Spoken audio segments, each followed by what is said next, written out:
सत साहिब सतगुरुदेव की जय।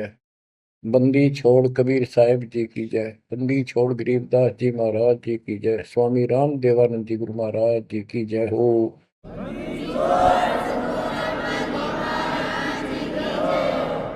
सर्व संतों की जय, सर्व भक्तों की जय, धर्मी पुरुषों की जय।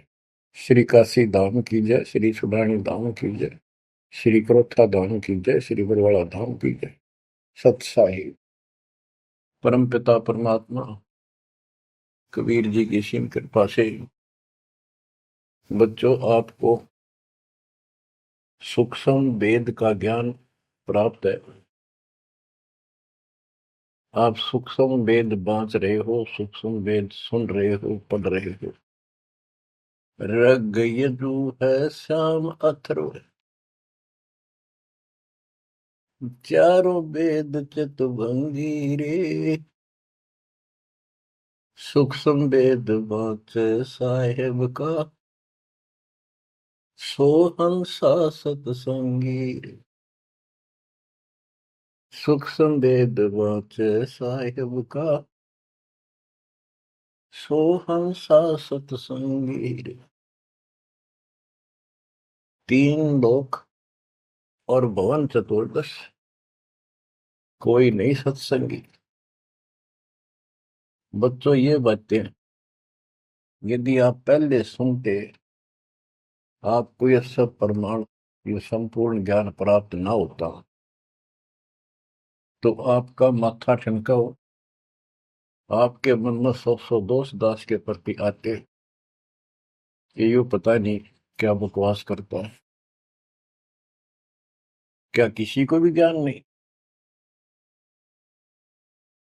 यही शंका आदरणीय धर्मदास साहिब जी के मन में आई थी संत जी के,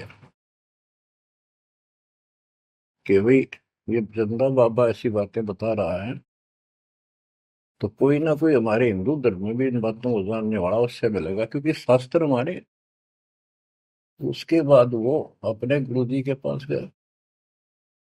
गुरुजी तो रूपदास जी ने कह दिया, भाई मैं जितनी जानू था बेटा, मैंने तेरे से कुछ नहीं छुपाया। जिस तरह के प्रश्न आप कर रहे हो, इनका उत्तर मेरे पास नहीं है, और जिसने तुझे ये ज्ञान दिया है उसी के पास जा, उसी से समाधान पूछ। लेकिन धर्मदास के सामने यह बात खटक रही थी कि अनपढ़ आदमी, जिंदा बाबा, इसको ज्ञान कैसे हो गया ये? इसने भी तो किसी हमारे हिंदू से सुना होगा, और अवश्य कोई संत, मंडलेश्वर, कोई पीठाधीश इसका जानकार पाओगे।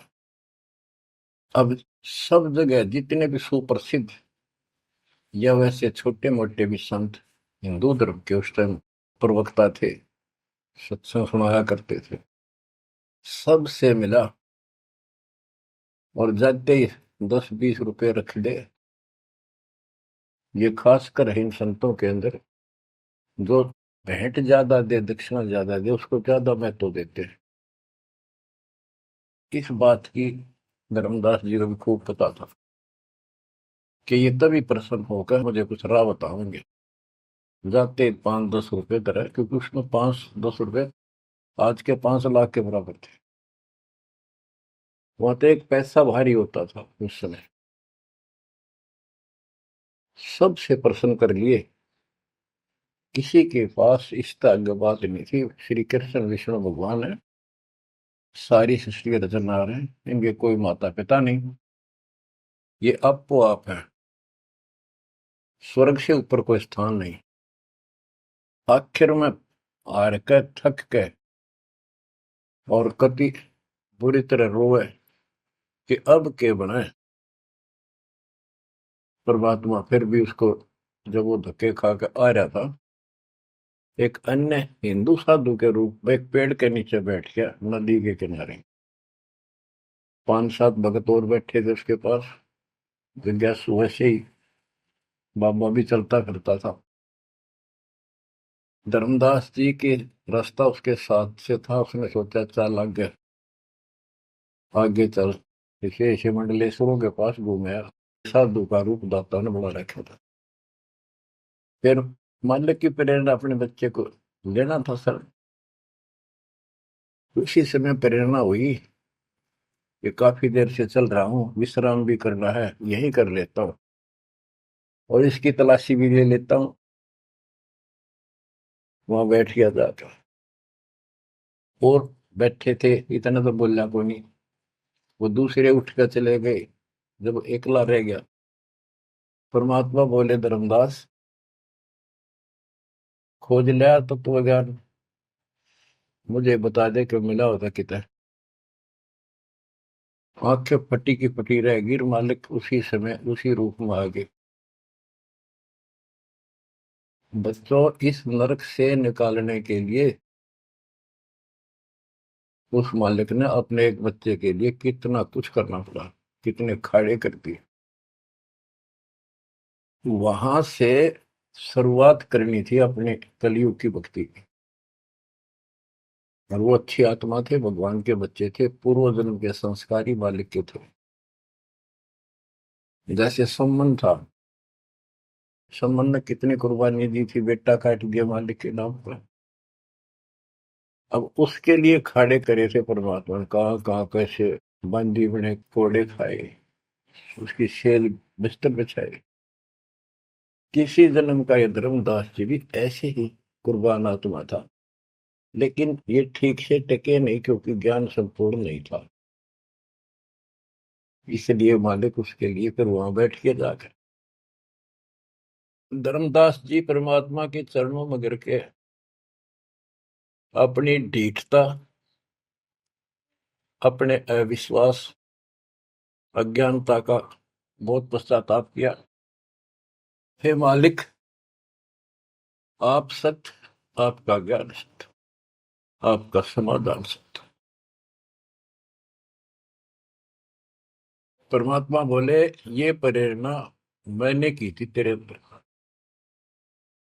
काल का बेटा बहुत लंबा जुगाड़ है, बहुत लंबा षड्यंत्र है। पाया किसी के पास ये ज्ञान। हे महाराज, ज्ञान के वो तो गंध भरा, काम करो सारा सड़ रहे हैं। तो बच्चों, अब आपको दास बताना चाहता है परमात्मा की महिमा और सूक्ष्म भेद वाला ज्ञान संत गरीबदास जी को प्राप्त हुआ परमेश्वर से। उनके सतगुरु और भगवान स्वयं कबीर साहब थे, जिनका गुरु भगवान और ज्ञान एक नंबर का। तो उस पर हमने विश्वास करना चाहिए, लेकिन विश्वास करने के लिए कुछ आधार होता है। हिंदू धर्म के लिए गीता और वेद, 18 पुराण, ये आधार है कि ये अध्यात्म के मूल ग्रंथ है। उन मूल ग्रंथों से आपको परमात्मा की वाणी सिद्ध कर दी। ऋग यजु है साम अथर्व, चारों वेद चित भंगी रे, सूक्ष्म वेद वाचे साहेब का, सोहन सा सतसंगी रे। तीन लोक और भवन चतुर्दश, कोई नहीं सत्संगी।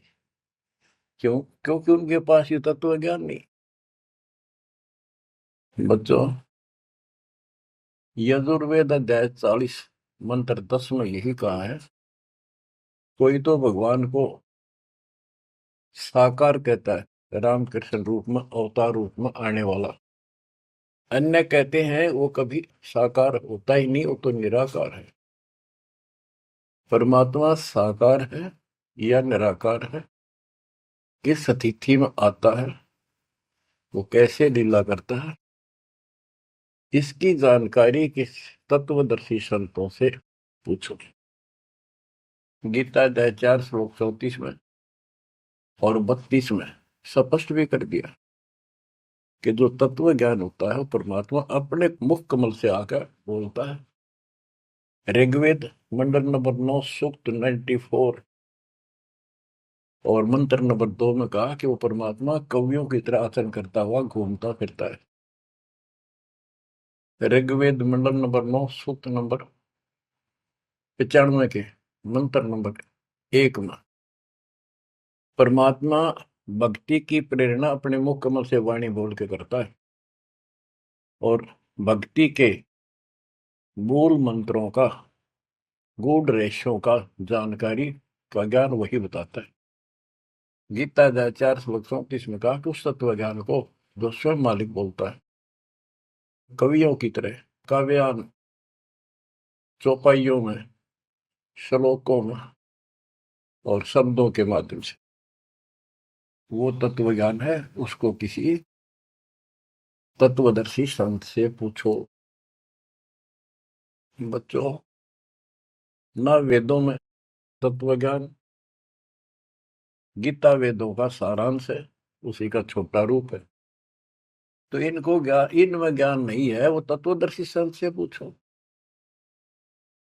वो तत्वदर्शी संत की पहचान श्रीमद् भगवत गीता अध्याय नंबर 15 श्लोक 1 में बताया है कि ऊपर को मूल, ये तो मूल मालिक सारी सृष्टि का रचने वाला समझो, संसार रूपी वृक्ष है जिसकी ऊपर को जड़ है और नीचे को 3 गुण रूपी शाखा है। इसके सभी विभागों को जो बता देगा स वेदविद, वो वेद के तात्पर्य को ठीक से जानने वाला है, यानी वो तत्वदर्शी संत है।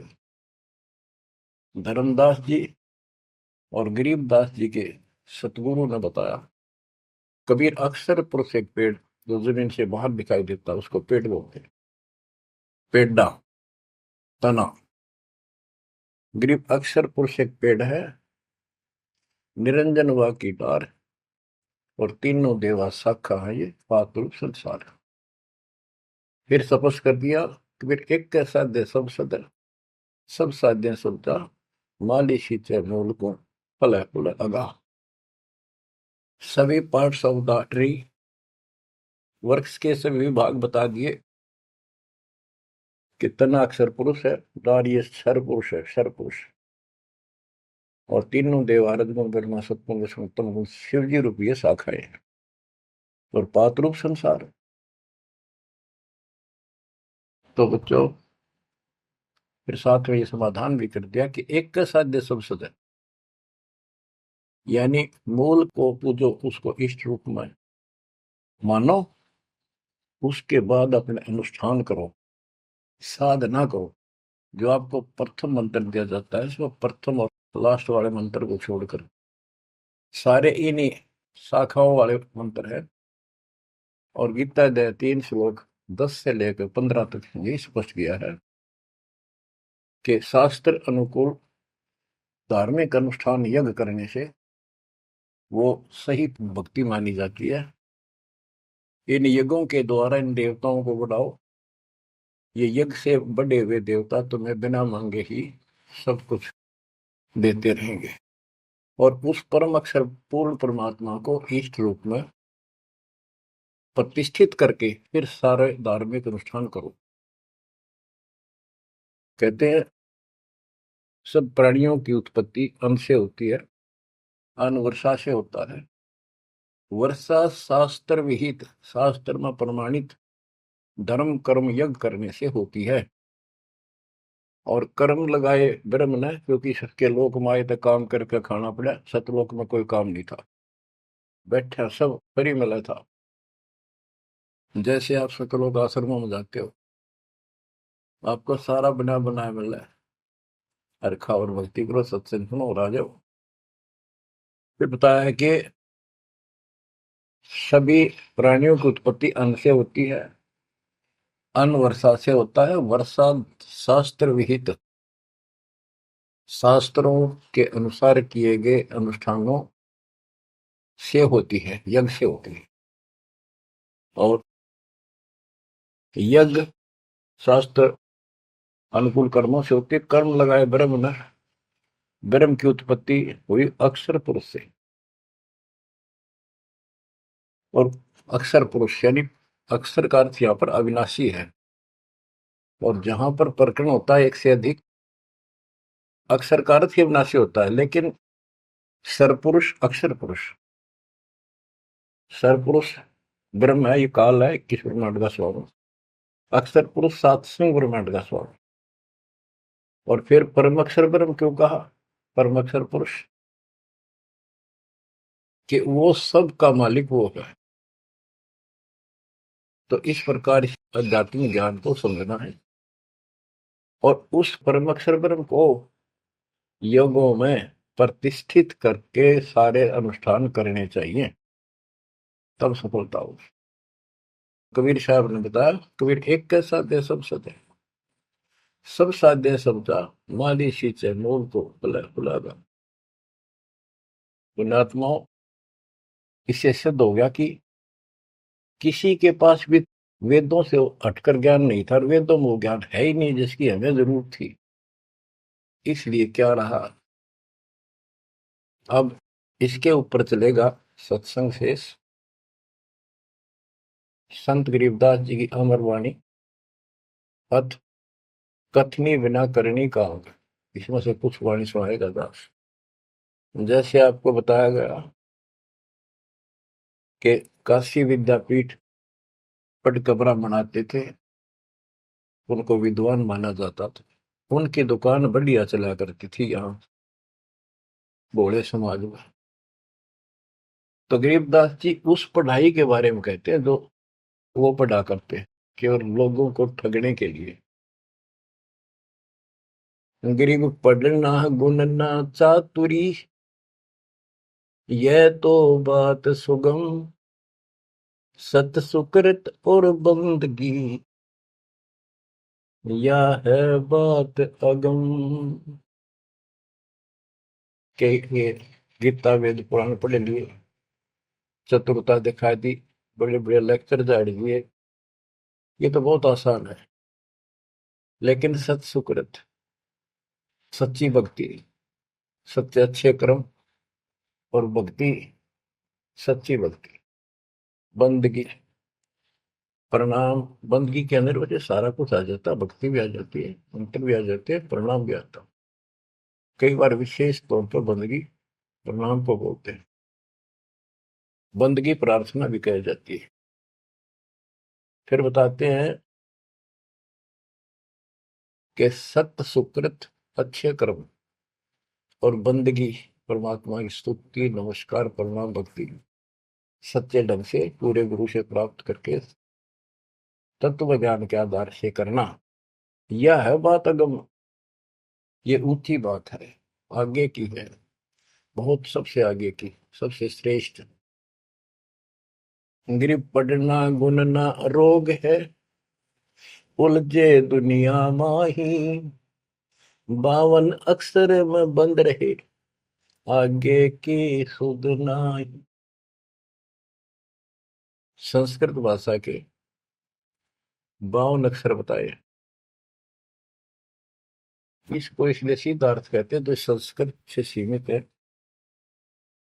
इन ग्रंथों तक सीमित है, इनमें वो ज्ञान है नहीं, ये उलझे दुनिया में, ये लक्ष्य 84 के चक्कर में रह गए। गरीब पढ़े गुणे पावे नहीं, अनपढ़ने से न्यार, अंकोचर छंद है, कैसे पावे पार। कहते पढ़े गुणे पावे नहीं, अनपढ़ने से न्यार, यानी जो चतुरता दिखाने के लिए पढ़ते हैं वो कभी नहीं परमात्मा प्राप्त कर सकते, ना वो ज्ञान मिले। अनपढ़ने से न्यार, के बिना पढ़े भी बात नहीं बने। अब जैसे आप अक्षर ज्ञान प्राप्त कर रहे हो, आप भले ही अपनी रोजी रोटी के लिए कर रहे हो, लेकिन अब इस पढ़ने से आपको अपने मूल ग्रंथ समझ में आ जाएंगे।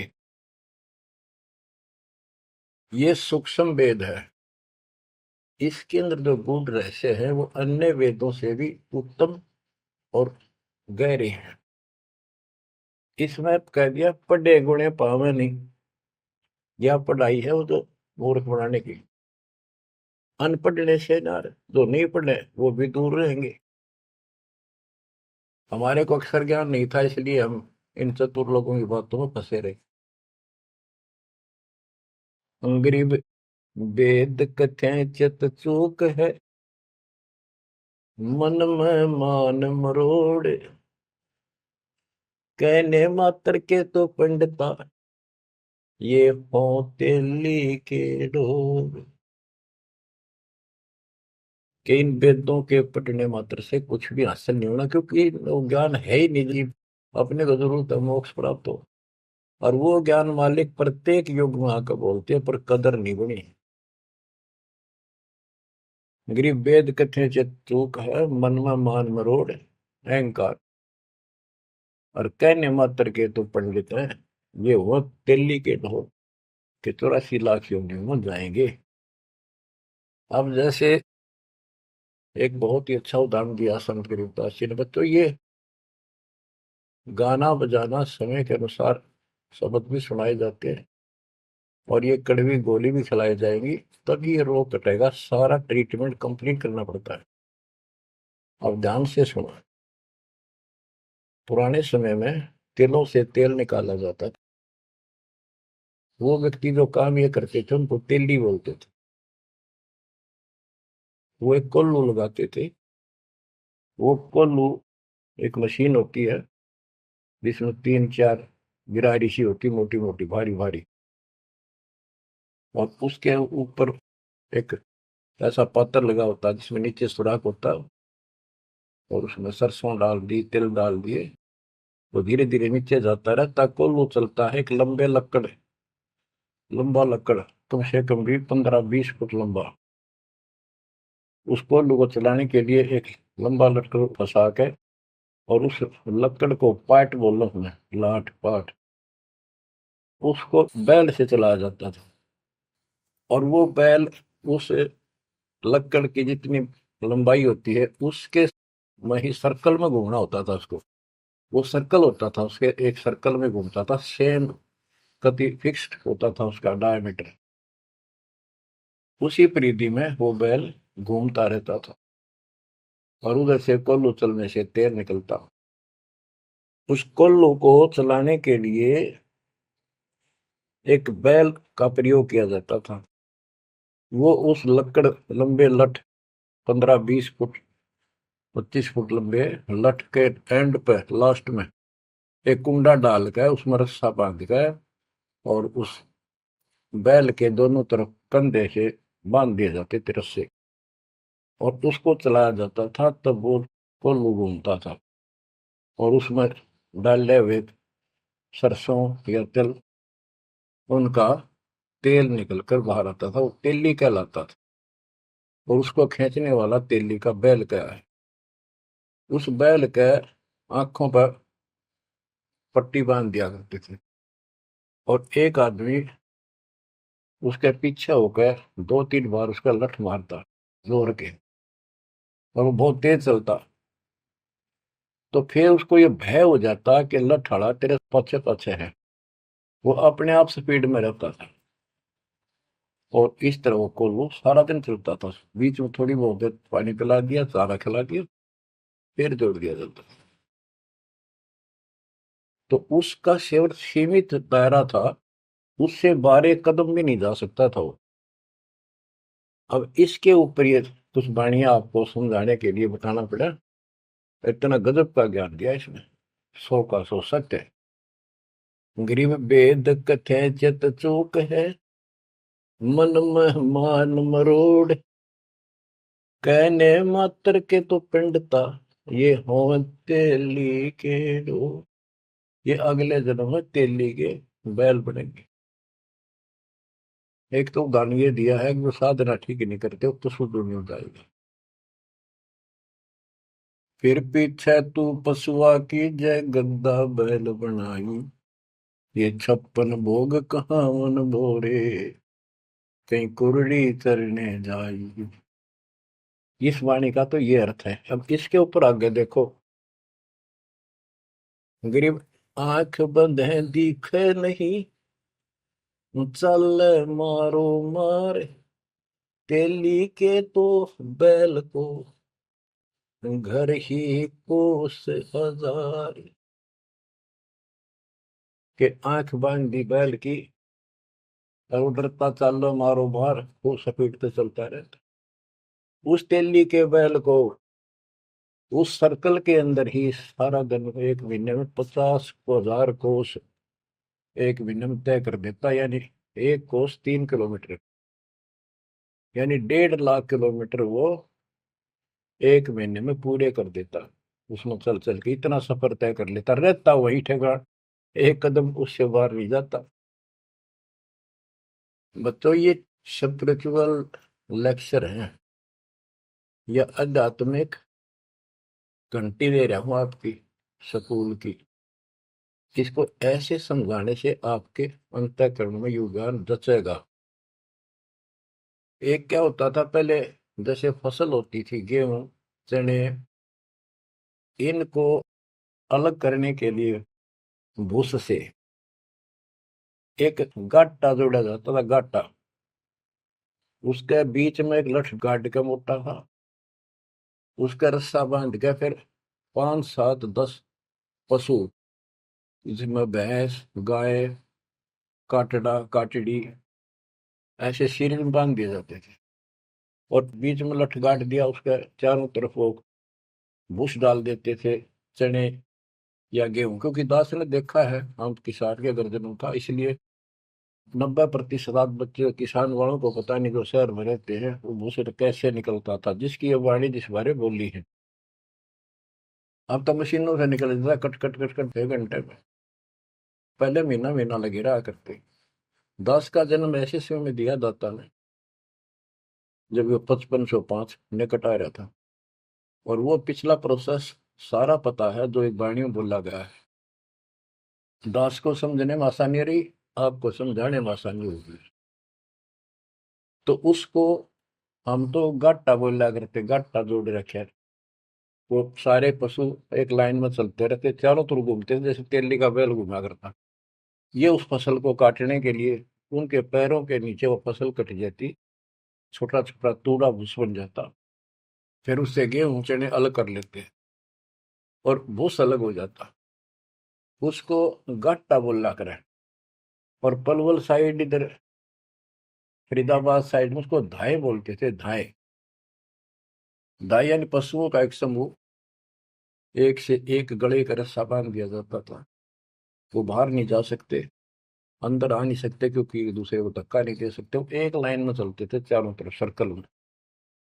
अब इसको इन अज्ञानी गुरुओं के ऊपर सेट किया है दाता संत गरीबदास जी ने इस वाणी को। गरीब दाएं जुड़ी अज्ञान की, गह घाटा ठोरे, एक पेड़ चाले नहीं, काटे बड़ी बड़ी खोर। के जैसे वो पशुओं के द्वारा धाय जोड़ के घुमाई जाती है, और वहीं घूम रहे होते, उससे अलग एक कदम नहीं जा सकते। तो जितने भी ये संत हैं, इन्होंने अपने अपने चेले बांध रखे, अपने अज्ञान वाले लटके। गुरु बनकर बैठ गया और उसको पशु बांध रखे, पशु पुत्र। वो इस जन्म मरण के चक्कर में यही गाटा गा रहे हैं, यही दाएं चल रही है उनकी। एक पेड़ चाले नहीं, और कड है बड़ी बड़ी खोर। खोर मैंने बड़े बड़े कदम रखे, तेजी से चलना, पाथे डंडे लागे होंगे। तो ये सारे जितने भी चेले हैं, उनके जितने गुरु हैं, उनके जितने शिष्य हैं, उनको तो धाए बताई, ये गाटा। और इस जन्म मरण के चक्कर को एक ये सर्कल बताया कि इसी में ये घूम रहे हैं, एक कदम इस तरह बाहर नहीं जा पाए। जाना सतलोक है। जैसे किसी ने सफर करना है तो कदम जितने रखेगा मंजिल की ओर होते हैं, ठीक रास्ते पर। और ये वहीं बांध रखे स्वार्थवश जिसने पशुओं को, वो तो उस सर्कल में घूम सके, उस तो बाहर जा ही नहीं सकता। गरीब दाएं जुड़ी अज्ञान की, गह घाटा ठोरी, एक पेड़ चाले नहीं, काटे बड़ी बड़ी खोर। गरीबदास जी ने कहा है, कोई है रे परले पार का, जो भेद कहे झनकार का। वारई गोरख वारई दत्त, यानी ये सब वार ध्रुव प्रहलाद अर्थ, वार ही सारे, ब्रह्मा भी वार, ये भी वार, सारे ब्रह्मा विष्णु महेश यहीं पर, दुर्वासा वार, ये गह गाटा ठोर। गरीब चार वेद सठ शास्त्र, पढ़े 18 पुराण, सतगुरु पूरा मिला नहीं, पंडित हो सी समान। ओह, कबीर साहब कहते हैं, गुरु बिन काहू न पाया ज्ञाना, जो तो था वो छड़े किसाना। गुरु बिन वेद पढ़े जो प्राणी, समझ अनुसार रहे ज्ञानी। बच्चों, एक तो होती है मान बढ़ाई, अहंकार, और एक सच्चाई जो होती है वह मान बढ़ाई नहीं कहलाती। जैसे दास कह रहा है, और जब आपको भी समझ आ गई है, स्पष्ट हो गया, आपको पता लग गया है कि गुरु बिन वेद पढ़े जो प्राणी, समझे ना सार रहे अज्ञात। वेद पढ़े पर वेद न जाने, ये वाचे पुराण 18, और पत्थर की पूजा करे। भूल गए सब जदारा, श्राद्ध निकलवाओ, पितर पुजवाओ। क्या इन्हें वेद पढ़े, क्या इनको गुरु मिला? जय सतगुरु की संगत करते, ये सकल कर्म कट जाए। ये कोई झंझट नहीं करना पड़ता।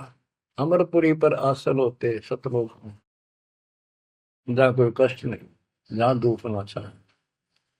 तो दास ये कहे कि या तो भगवान कबीर साहब मेरे गुरु भगवान और गरीबदास, और चौथा दास, इनके अतिरिक्त, वर्तमान में दास के अतिरिक्त विश्व में किसी के पास ना वेद ज्ञान, ना गीता ज्ञान, ना कुरान और बाइबल ज्ञान, किसी को किसी प्रकार का ठीक ज्ञान नहीं।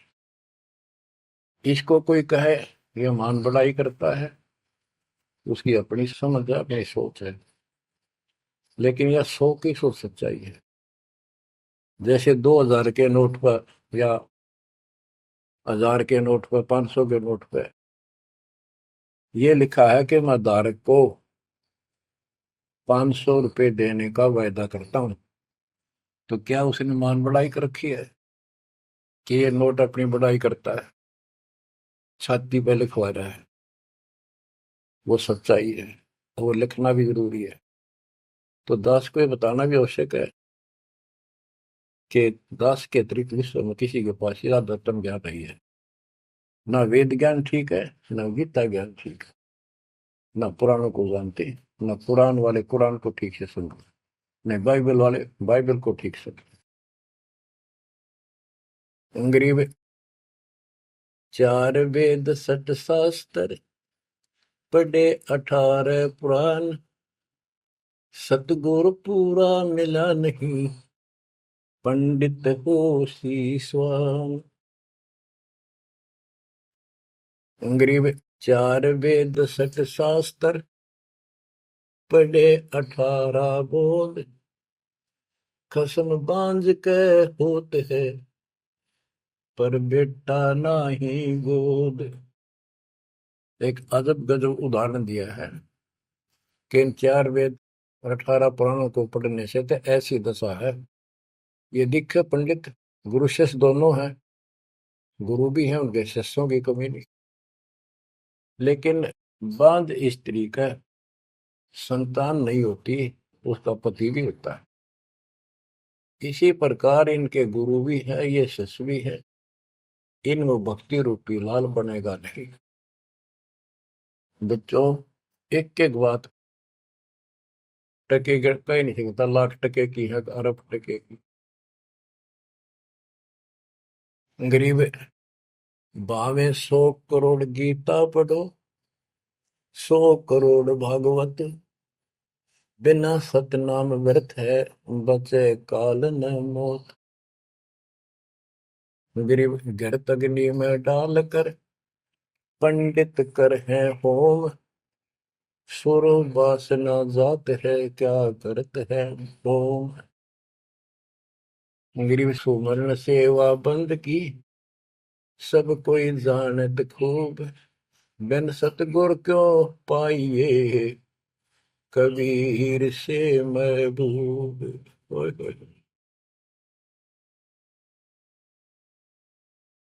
के ये पंडित लोग हवन करते हैं, इसका क्या लाभ है कि देवताओं तक इसकी वासना जाती है, स्मेल, गुड स्मेल जाती है, और जिसके वश होकर वो हमें यहाँ राहत देते हैं। तो ये तो हमें सिर्फ हमारी इस भक्ति में एक सहयोगी है, एक आइटम है हवन यज्ञ। हमने पांचों करनी पड़ेंगी तब ज्यादा लाभ होता है। किसी रोग का ट्रीटमेंट पूरा ही करने से बात होगी। गरीब सुमन सेवा बंदगी, सब कोई जानत खूब, भग भक्ति भी करनी चाहिए, सुमन भी करना चाहिए। पर कहते बिन सतगुरु क्यों पाइए, ओए, सतगुरु के बिना कैसे मिलेगा वो कबीर से महबूब। वो भगवान कबीर से ऐसे प्रिया, तुम फिर ये भगवान हमारे कैसे पाओगे। ये दूसरे संत बनावटी इतने गजब के हो जाएंगे, क्या बात। सिर पे उस्तरा करा लिया, माथे पर 3 तिलक, माला 4-5 डाल ली, लाल भगवा वस्त्र धारण कर लिए, और बैठ जाते हैं कतिया करके। गरीबदास जी कहते हैं, गरीब कोरा कलश कुम्हार का, ऊपर चित्र अनूप, वस्तु नीति समझ है जैसे जलवन को। ऊपर तो ढूंढा साध का, अंतर रख्या खो। ऊपर तो साधु दिखे गजब का, बनावटी सी जबरदस्त जबरदस्त, जैसे कुम्हार का, यानी कोरा कलश कुम्हार से लाए, उसके ऊपर कितनी अच्छी चित्रकारी होती है, उसमें जल है नीचे तट है उस चित्रकारी में। ऊपर का दिखा क्रमिया जो संत ऐसा है जिसके पास यथार्थ ज्ञान नहीं है, वो तो ऐसा है जैसे कोरा कलश कुम्हार का, ऊपर चित्र अनूप, वस्तु नीतिस्मद है, जिसके लिए लाए तो जल है नहीं मीठा। और जैसे जल बिन कुआं, जैसे कुआं बिना पानी का के काम।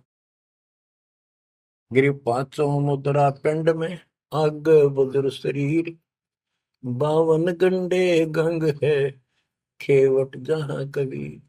कहते ये शरीर, स्थूल शरीर में 5 मुद्रा है, उनमनी खेचरी भूतरी चाचरी आदि।